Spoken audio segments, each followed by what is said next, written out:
saya Dugi Saprama Putra, saya mahasiswa Prodi D4 Anestesiologi semester 3 di Universitas Aisyah Jakarta. Puji syukur kita aturkan kepada Allah Subhanahu wa taala karena rahmat dan karunia-Nya kita dapat berkumpul di sini dalam keadaan sehat ya. Dan serta salat serta salam kita panjatkan kepada Nabi besar Muhammad SAW.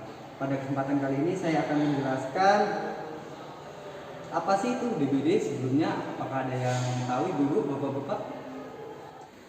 Oh, sebagian ya Pak. Baik. Demam berdarah, dengue atau biasa disebut DBD adalah suatu penyakit yang disebabkan oleh infeksi virus dengue. Nah, DBD ini adalah penyakit akut dengan manifestasi klinik pendarahan yang menimbulkan syok yang berujung kematian. Nah, DBD disebabkan oleh salah satu dari 4 serotip virus dari genus Flavivirus. Famili Falcividae. Virus ini bisa masuk ke dalam tubuh manusia dengan perantara nyamuk Aedes aegypti dan Aedes albopictus. Yang biasanya hidup di kebun-kebun ya Ibu.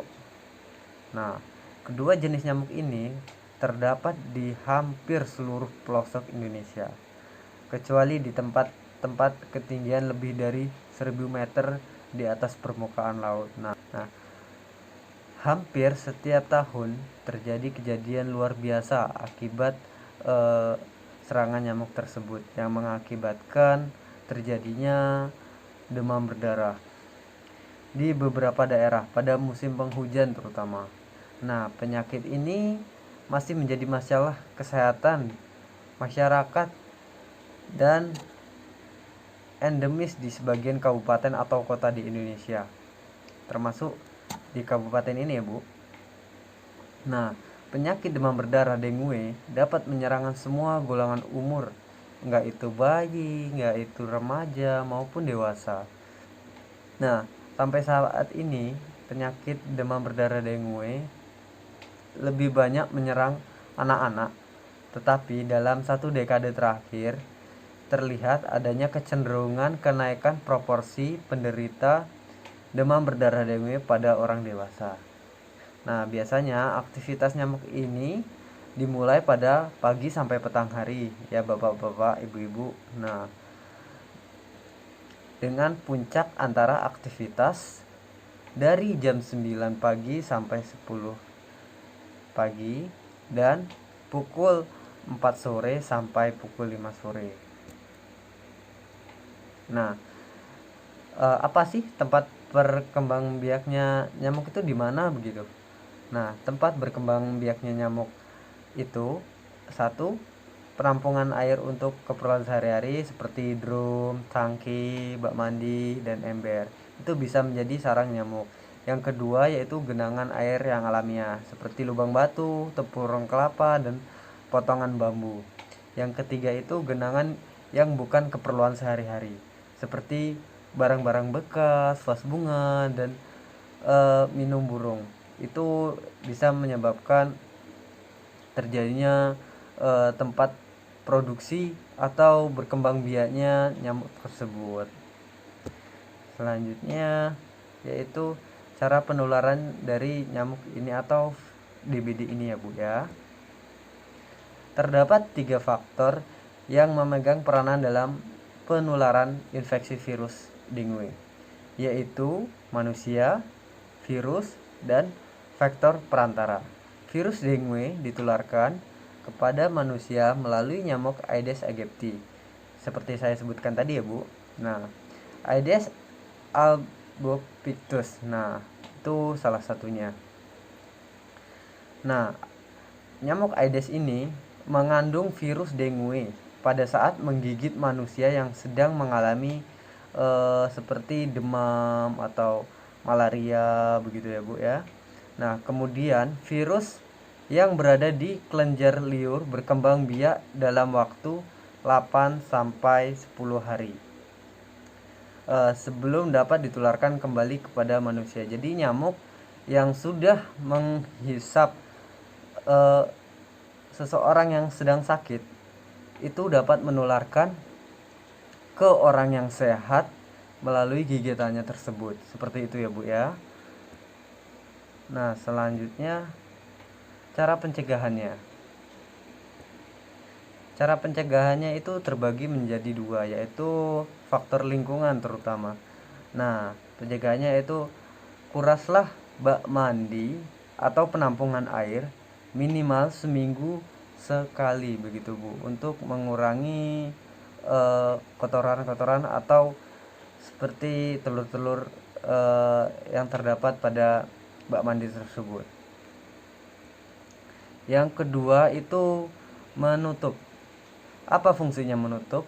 Nah, menutup ini seperti menutup penampungan air, fungsinya untuk supaya nyamuk tidak hinggap dan berkembang biak di tempat tersebut. Nah, selanjutnya yaitu mengubur. Kuburlah barang-barang bekas yang dapat mengakibatkan genangan-genangan air. Nah, supaya tidak terjadi perkembangbiakan dari nyamuk tersebut ya Bu ya. Nah, untuk selanjutnya yaitu bisa dicegah dengan kimiawi. Salah satunya menyemprotkan nyamuk dengan zat-zat kimia seperti vape atau baygon begitu Bu. Bisa juga dengan lotion anti nyamuk seperti autan begitu ya Bu ya. Yang kedua bisa dilakukan pengasapan atau fogging. Nah, selanjutnya masukkan ikan kepada di dalam penampungan air yang tersedia atau kolam yang ada di sekitar lingkungan ya Bu. Fungsinya apa? Fungsinya itu untuk ikan tersebut bisa memakan jentik-jentik nyamuk yang ada di dalam kolam tersebut. Yang terakhir, taburkanlah serbuk abate. Ini fungsinya untuk membunuh jentik-jentik nyamuk tersebut ya Bu ya. Nah, mungkin sekian presentasi dari saya. Sekiranya ada yang ingin ditanyakan. Nah, iya Mas, silakan bertanya Pak. Iya Pak, baik, silakan bertanya. Oh, baik Pak, pengertian DBD ya. Nah, baik. Pengertian DBD merupakan salah satu penyakit menular yang dapat menimbulkan wabah, Pak. Penyakit ini disebarkan melalui perantara nyamuk, Pak, yang mengandung virus dengue. Nah, penyakit ini merupakan salah satu masalah kesehatan di Indonesia yang dapat menimbulkan kekhawatiran karena perjalanan penyakit ini sangat cepat dan menyebabkan kematian dalam waktu singkat. Nah, mungkin ada lagi Pak, Bu. Baik Bu, silakan bertanya. Oh, baik. Faktor yang menyebabkan terjadinya DBD yaitu adalah tersedianya genangan-genangan air seperti di botol bekas, ban bekas, kaleng bekas, ataupun di tempat-tempat yang terkontaminasi oleh nyamuk tersebut, itu dapat menyebabkan terjadinya serangan DBD yang menyebabkan wabah begitu Bu. Oh, baik Pak. Oh begitu. Nah, tanda dan gejala dari DBD tersebut yaitu demam tinggi mendadak selama 2-7 hari, sakit kepala, nyeri di mata belakang, nyeri pada bagian sendi-sendi dan otot ya Pak, dan tampak lesu dan lelah, mual, muntah, serta ruam kulit muncul sekitar 2-5 hari setelah demam. Nah, mungkin itu saja Pak. Baik Mas yang paling belakang bagaimana? Oh, cara pencegahan yang tepat ya Mas. Baik, cara pencegahan yang tepat itu cukup mudah, yaitu melakukan 3M. 3M plus. Yang pertama itu menguras, yang kedua itu menutup, yang ketiga itu mengubur. Nah, ketiga fungsi ini dapat mencegah terjadinya demam berdarah karena dari tiga ini kita dapat menekan angka perkembangbiakan dari nyamuk tersebut. Dan plusnya yaitu gunakan selambu saat tidur. Nah, sering konsumsi vitamin, mungkin begitu, sering gunakan spray anti nyamuk begitu. Mungkin itu saja. Apakah ada yang ingin ditanyakan lagi? Oh, jika tidak ada, saya akan memberi kesimpulan pada siang pada hari ini ya Pak.